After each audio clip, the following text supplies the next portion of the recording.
Existe um ditado relativamente antigo que diz que se você repetir uma mentira muitas vezes, até a exaustão, ela acabará se tornando realidade de alguma forma, ou pelo menos se tornará realidade na mente das pessoas a quem você encheu a cabeça com tanto texto. Muito boa tarde a todos, suculentos papus. Olha, percebi que esse formato, o de fazer um vídeo falando sobre mentiras populares ou efeitos Mandela, em que todos acreditam no anime, não é novidade, alguns canais já usaram isso. No meu canal secundário, El C-Tilt, tenho alguns vídeos reagindo a esse formato. A questão é que, por sorte, embora eu não seja nem de longe o primeiro a fazer um vídeo desse estilo, fico feliz que os temas que vou abordar hoje não foram repetidos em outros vídeos desse estilo. Bem-vindos à primeira parte de mentiras do mangá anime que todos acreditam. E sim, é só a primeira parte. Porque quando comecei a fazer uma lista de temas, percebi imediatamente que um único vídeo ia ficar muito, mas muito curto. Se vocês gostarem da sessão e não se irritarem comigo por não apoiar certos mitos ou opiniões que, pra mim, não fazem sentido, haverá mais partes. Mas como aviso, obviamente o vídeo é fruto da minha opinião. O que é realidade ou mentira em ficção para mim pode ser diferente para você. Respeito seu ponto de vista caso seja diferente. Os temas que vamos abordar nessa sessão terão a particularidade de serem muito hegemônicos, ou seja, são opiniões que são dadas como certas. Tanto que até mesmo questioná-las faz você parecer um completo maluco diante de todo mundo. Então sejam bem-vindos às maiores mentiras do mundo do anime. A segunda parte de Death Note é uma merda. Death Note é uma das obras mais lendárias desse meio. É inegável, doa a quem doer. E também é um dos grandes símbolos de que o anime se popularizou e se tornou tão comum nos últimos 20 anos, quando eu era mais jovem. Normalmente, Death Note era o primeiro anime que você assistia já sabendo que era um anime. Não estou dizendo que era o primeiro anime de alguém. Esse espaço seria preenchido por obras como Sakura Card Captor, Dragon Ball, Pokémon, Digimon, Sailor Moon, Cavaleiros do Zodíaco e outros. Por isso destaquei o consciente, pois para crianças tudo parece desenho animado.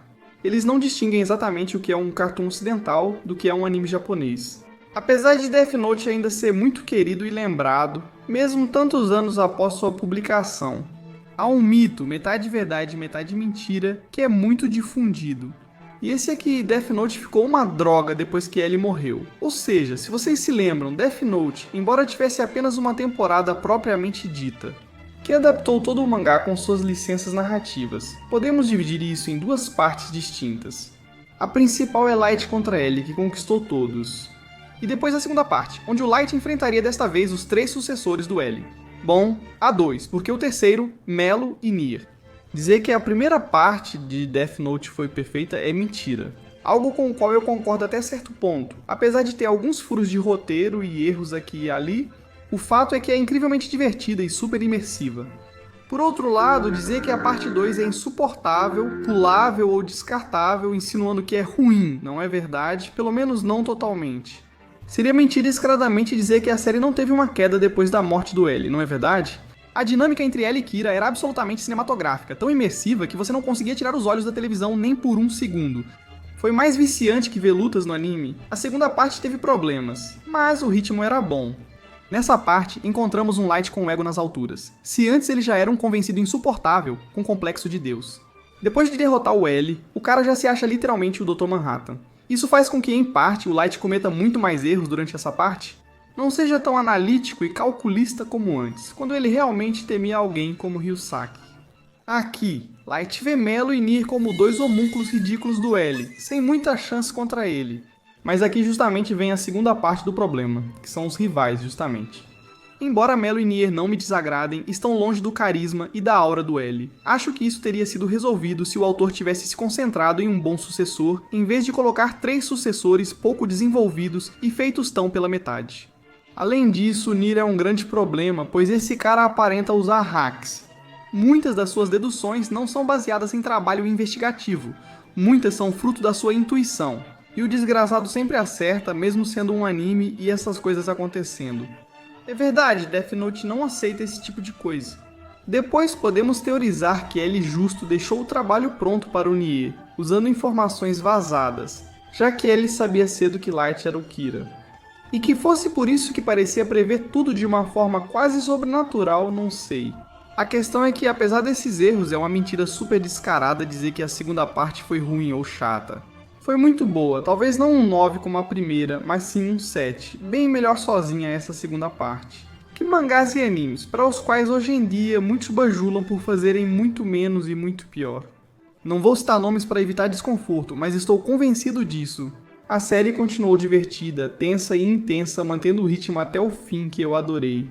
Afirmar que a série piora na segunda parte é uma verdade inegável, mas isso é bem diferente de outras questões. Ou seja, que virou uma porcaria ou uma droga, só porque não manteve o nível de qualidade da sua primeira parte. Uma coisa não anula a outra. Assistam Death Note completo. Se ainda não fizeram isso, por favor, se deem esse presente e depois vocês me agradecem. Deku é um fracassado, eu sei. Tô chegando tão atrasado nesse assunto que quase nem faz sentido falar sobre isso. Resumindo, o que aconteceu com Deku após o final de Boku no Hero Academia? As opiniões ficaram muito divididas. Foi um final que não deixou absolutamente ninguém indiferente. E fora o fato de que, pessoalmente, eu achei o final melhor ou pior, pra mim simplesmente foi um final meh, normalzinho. Sim, criou-se um efeito bola de neve em relação ao protagonista Deku. Vocês lembram que falei no início que se uma mentira é repetida várias vezes, acaba virando realidade? Com o Deku após seu final, surgiram muitos memes, alguns toleráveis, como o de que ele foi trabalhar no McDonald's. Mesmo sendo mentira, pode ser engraçado na primeira vez que você vê. Sim, que houve por outro lado, outros de muito mau gosto, que pareciam mais projeções dos haters do que piadas de verdade. Como aquela história de que Deku era um corno e que Bakugo estava com Uraraka. O humor Netorari é muito desagradável e de mau gosto. A questão é que as pessoas começaram a spamar tantos memes, fanarts e comentários sobre o Deku corno, funcionário do McDonald's. As pessoas realmente começaram a acreditar nisso, típico do efeito Mandela.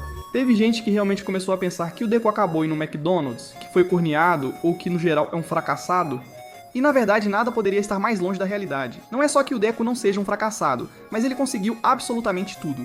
Sem entrar muito em detalhes, a primeira coisa é que o Deku se aposentou por força maior porque perdeu o One for All. Como o maior herói junto com All Might, após essa conquista, ele virou professor de novos aspirantes e é lembrado como símbolo lendário da paz. Na minha opinião, isso é bem diferente de trabalhar em fast food. Com todo o respeito aos trabalhadores desses lugares, todo mundo que ganha a vida de forma honesta merece respeito. Como muitos usam isso de forma pejorativa, queria deixar claro. Além disso, Deku volta a ser herói graças a uma parada que seus amigos dão de presente pra ele. Além disso, ele retorna para salvar vidas.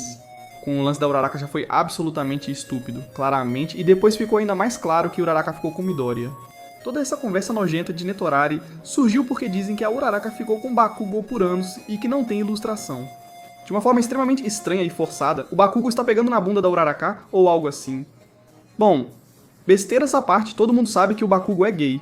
Resumindo, o Deku é um verdadeiro vencedor, respeitado mundialmente, símbolo de justiça imortal, com um trabalho muito bom que ele adora. Voltando a ser herói, com amigos que o amam e namorando a mulher dos sonhos. Você acha que isso é fracasso só porque ele perdeu o One for All ou algo assim? Acho que você não entendeu bem a mensagem da obra. Mas será que isso é um alerta para os fãs do Deku? Depois que saíram algumas ilustrações do Horikoshi, muitos começaram com o meme inverso. Começaram a falar que Deku era um pegador que ficava com todas essas besteiras. Devo dizer aos fãs que se condenavam as piadas de que Deku era um corno ou um fracassado, da mesma forma devem condenar as insinuações de que Deku é um mulherengo infiel, que anda por aí com o pau de fora. Não acho que ser um mulherengo infiel seja mais alfa do que ser um trabalhador do McDonald's. Não compartilhem mentiras que contradizem a personalidade e os valores do personagem que defendem. Deku não é fracassado, nem um Jiraiya, ele é apenas o meu joelho. One Piece fica bom em... Desde que o mundo é mundo, dizem que o maior problema de One Piece é o seu começo. Dizem que começa chato, só melhora em certo arco ou capítulo. Resumindo, os primeiros arcos são ruins. Essa mentira está espalhada pelo fandom em um nível de núcleo, ou seja, é uma ideia que está super enraizada no subconsciente de todo mundo. E devo dizer, por que as pessoas acreditam nisso? Primeiramente, se você, como eu, acompanhou One Piece até o mangá atual, é porque a obra te cativou em algum momento. E eu acho difícil de acreditar que, por exemplo, as pessoas assistam 250 episódios de um anime que não estão gostando. Eu venho aqui para afirmar que não só o início de One Piece não é ruim, como também é excelente. Principalmente se você gosta de histórias de aventura. O começo de One Piece é um presente para fãs de construção de mundo e grandes aventuras. Atualmente, One Piece é mais shonen por focar principalmente nas lutas devido ao estágio da trama. No início era só aventura, com algumas lutas. O vasto e desconhecido mundo de One Piece, perigoso desde o início, ainda não estava totalmente cheio de dopamina. Conforme a história avançava, você queria ver e conhecer mais desse mundo rico. É impressionante de forma positiva como esse anime começa. Logo no começo, você percebe que vai entrar em uma aventura extremamente grande e longa, na qual é fácil entrar, mas difícil de sair. Além da premissa épica e viciante que One Piece apresenta, seus primeiros arcos já têm momentos que muitos animes atuais gostariam de ter. Zoro entrando na tripulação e o recrutamento de Sandy, incluindo seu flashback com a perna vermelha. Chad é o confronto lendário e épico entre Zoro e Drácula. Mihawk, o eterno filho de Vista Cristo, o recrutamento de Chopper com tudo o que aconteceu no continente. Drum Usopp tenta salvar sua namorada e enfrenta Kuroneko e Namife. E sobre Nami e Arlong Park. Vocês vão dizer que esse arco não viciou vocês? A cena em que Nami pede ajuda ao Luffy e ele coloca o chapéu nela. Desculpa, eu me recuso a entrar nessa narrativa mentirosa de que One Piece começa ruim ou chato.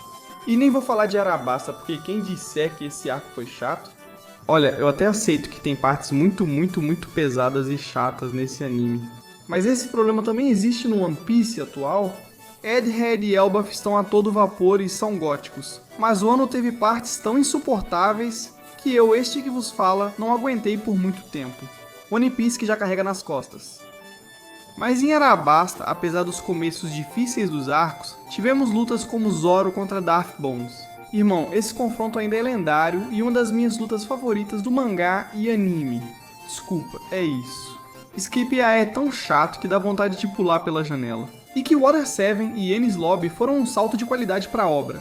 Mas o fato da obra melhorar com o passar dos capítulos não implica, de certa forma, que tudo o que veio antes era medíocre, ruim ou chato, nada mais longe da realidade.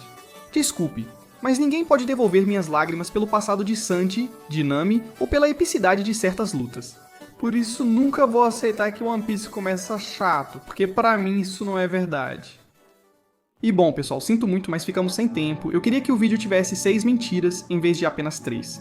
Na verdade, acabei me alongando e não queria que o vídeo ficasse muito longo.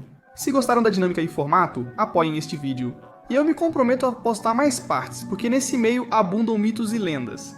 Então eu, feliz da vida, vou dar minha humilde opinião sobre todas elas. Tchau!